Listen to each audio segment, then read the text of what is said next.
Hundreds of thousands of workers are still scheduled to work the Strip during the race. There are big concerns over their commute and paychecks. For months, workers have been worried about the influx of international tourists who might not tip at all.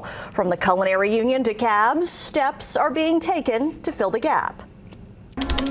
Tips are the bread and butter for hundreds of thousands of hospitality workers in the entertainment capital of the world. For months, a big worry's been brewing. What are paychecks going to look like when Formula One brings hundreds of thousands of international tourists who might not know? In America, you're supposed to tip. Locals vent on X. At Paris, waitstaff would divide the European tables evenly, knowing they would tip very little or not at all. F1 people don't tip. Nobody wants to work. Limo drivers. International guests rarely tip, and if they do, it's $2 to $5. This is an insult. Proposing that for 30 days prior to the race, that all workers would get an extra 2 hours of pay, and tip earners would actually get their tip allocation for compensation. The Culinary Union's looking out for tip workers. Ted Papageorge says international tourists are important. They fill up our hotels, but points out they simply might not have American cash on hand. There's just not cash available. We are proposing for classifications that it makes sense, the ability to use tip apps for tipping and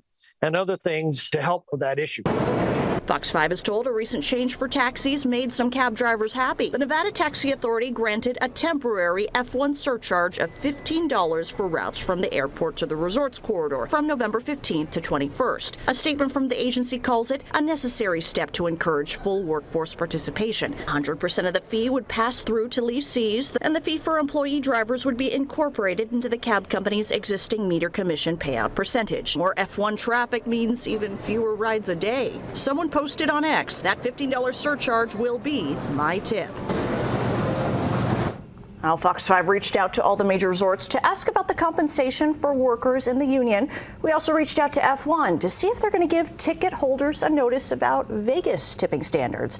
We're going to bring you their answers when we get them.